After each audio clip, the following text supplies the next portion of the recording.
In January 2023, a 48-year-old woman in Knoxville, Tennessee sat down at her computer.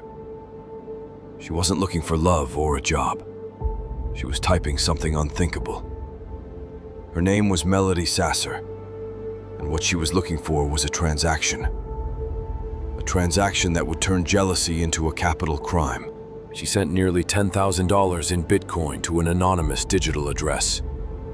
The payment was for a service.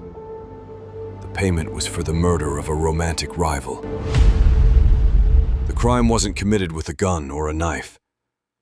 It was committed with a click. And the only evidence was a trail of code.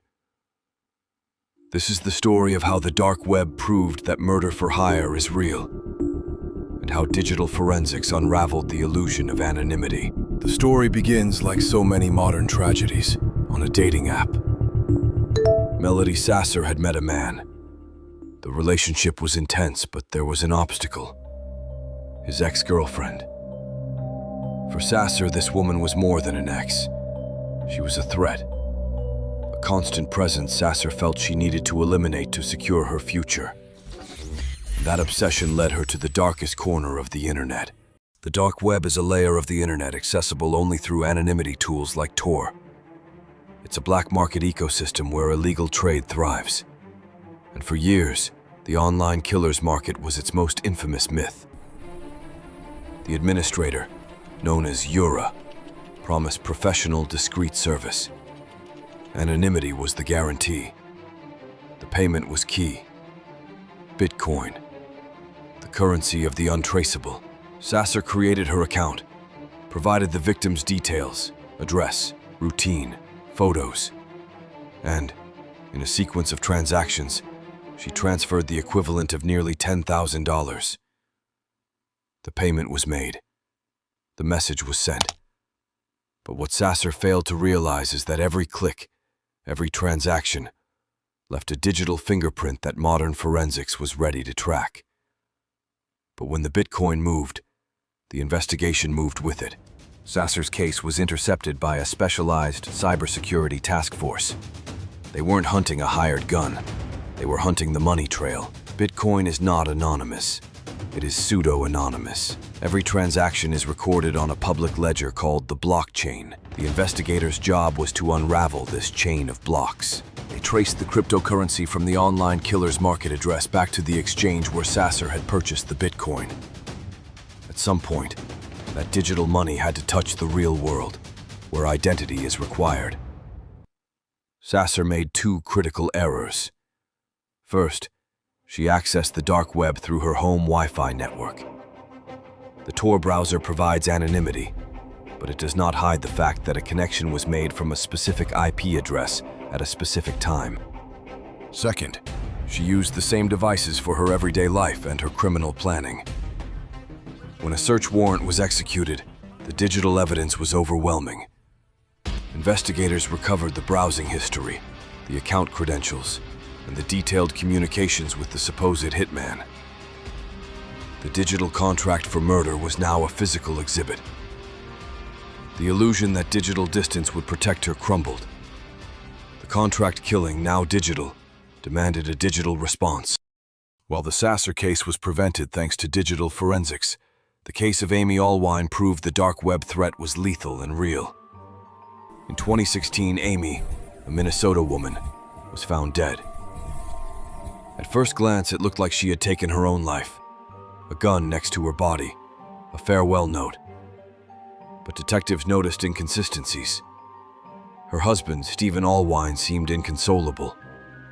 The homicide investigation soon turned into a digital manhunt when the FBI discovered Stephen had accessed the dark web. He used a site called Besa Mafia, an online murder-for-hire service, to order Amy's death. What truly broke the case was the analysis of Stephen's hard drive. Investigators uncovered a hidden trail of communications, including detailed instructions he sent to the site. The farewell note, once thought to be the final piece of the puzzle, turned out to be a digital forgery. Metadata analysis proved the document had been created and edited by Stephen himself, not by Amy. The digital money trail is more permanent than any physical fingerprint. Stephen Allwine was convicted of first-degree murder.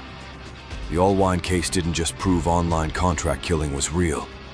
It proved that digital criminals leave tracks that modern forensics can and will find.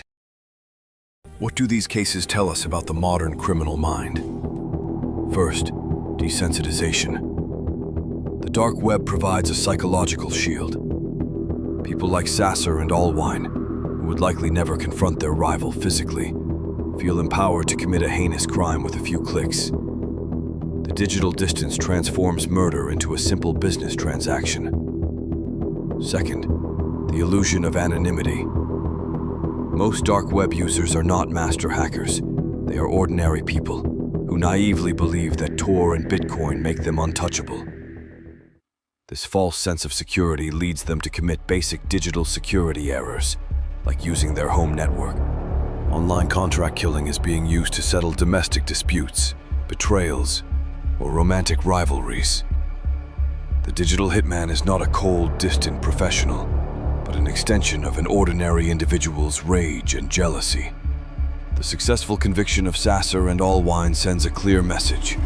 The anonymity of the dark web is a myth. The digital money trail, when analyzed by experts, is more permanent than any physical fingerprint.